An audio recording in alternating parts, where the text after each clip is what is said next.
Assalamualaikum warahmatullahi wabarakatuh, teman-teman semua. Berjumpa lagi dengan Kak Yuda di channel YouTube Sekolah di YouTube ya. Pada kesempatan kali ini Kak Yuda akan membahas materi yang sangat penting ya teman-teman. Siapa yang masih bingung menentukan segitiga kongruen, dia sudut-sudut, sisi-sisi-sisi atau sisi sudut sisi. Nah, cocok banget nih materi ini untuk persiapan kelas 9 yang mau menghadapi TKA ya bulan November nanti. Pada kesempatan kali ini, Kaido akan membahas mengenai materi postulat segitiga kongruen, teman-teman. Oke, pada akhir pembelajaran nanti, Kaido berharap teman-teman bisa membedakan sisi-sisi, sudut, sudut, sudut sisi sudut, ya. Pokoknya materi yang berkaitan dengan penentuan pada segitiga dan kongruen ya, tentunya ya. Oke, postulat SSS, SAS, ASA, dan AAS ya, teman-teman. Nah, sebenarnya kita harus tahu sebelum kita mengetahui materinya, apa yang dimaksud dengan segitiga kongruen? Segitiga kongruen itu artinya panjang sisinya sama, besar sudutnya sama, ya sudah pasti ya, kesebangunan. Ya.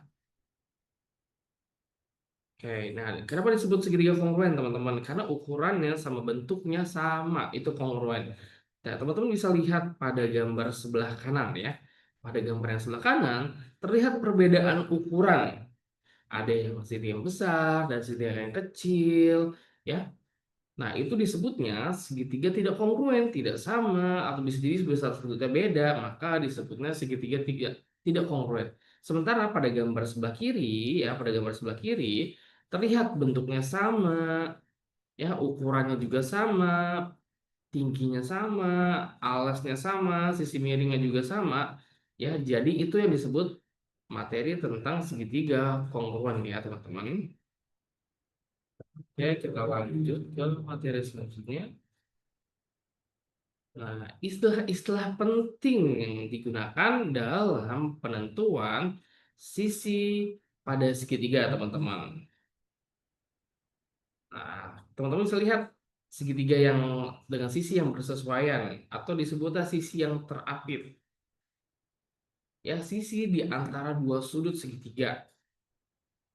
Jadi sisi yang terapit itu adalah sisi yang berada di antara dua sudut segitiga, nih teman-teman ya. Ada dua sudut ya yang mengapitnya. Lalu ada sudut terapit. Berarti sudut terapit ini adalah sudut yang berada di antara dua segitiga. Oke, lanjut kita ke slide selanjutnya.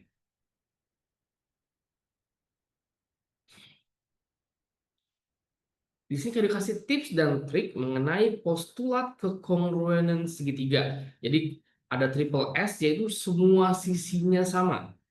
Biasanya ini terjadi pada segitiga sama sisi.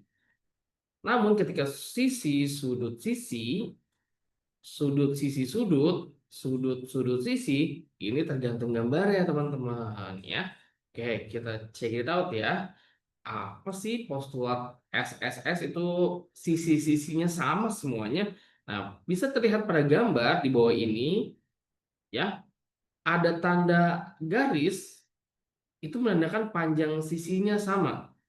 Contoh, garis 1, garis 2, dan garis 3. Nah, pada setiap sisi yang bergambar dengan garis, dengan jumlah garis yang sama, itu artinya setiap panjang sisinya juga sama, teman-teman. Lalu, kaidah bagaimana dengan sisi sudut sisi? Nah, teman-teman bisa lihat nih dari gambarnya. Tipsnya kaidah lihat posisi gambarnya. Ya. Nah, kalau kaidah sih bilang ini segitiga tumpul, teman-teman. Ya, karena ada sudut yang lebih dari 90 derajat. Ini bisa dilihat ya. Dia bukan liter L, kalau liter L kan 90 dia tapi agak miring sedikit. Tuh. Ya, itu lebih dari 90 dan jika salah satunya lebih dari 90 maka disebutnya segitiga tumpul, teman-teman. Baik lagi, sisi yang sejajar itu sama, teman-teman. Jadi sisi yang di sini dengan segitiga yang pada segitiga yang sebelahnya itu sama dan juga panjang sisi pada alasnya juga sama, teman-teman. Nah, di mana kaidah sudut yang sama? Sudut yang sama itu yang berada di tengah-tengah sudut yang terapit di antara dua sisi, teman-teman. Ya, oke. Yang ketiga, ketika sudut sisi sudut, ya. Jadi bisa juga sisinya yang sama cuma satu nih, teman-teman. Sebaliknya, kalau tadi sebelumnya kan sisi sudut sisi. Nah, kalau di sini sudut sisi sudut. Nah, sisi yang sama itu hanya berada di antara, ya, dua sudut yang terapit gantian. Kalau tadi sisi sudut sisi yang terapit itu sudutnya. Nah, sekarang ketika sudut sisi sudut yang terapit adalah pada bagian sisi yang berada di antara kedua sudutnya, teman-teman. Ya, baik lagi kita fokusnya melihat gambarnya. Ya, dia sudah kasih tahu clue sama cara menjawabnya, ya. Lalu yang terakhir adalah sudut-sudut sisi. Berarti ada dua bidang sudut, dua bagian sudut yang sama. Ya, ada dua bagian sudut yang sama dan sisi yang tidak terapit pada segitiganya. Tuh, jadi sudut yang terapit, ya, ini sama. Lalu kemudian sudut pada bagian atas juga sama. Lalu sisi yang tidak terapit, ya, sisi yang tidak terapit itu besarnya juga sama, teman-teman. Maka dari itu, postulat anglesnya untuk segitiganya itu adalah sudut-sudut sisi.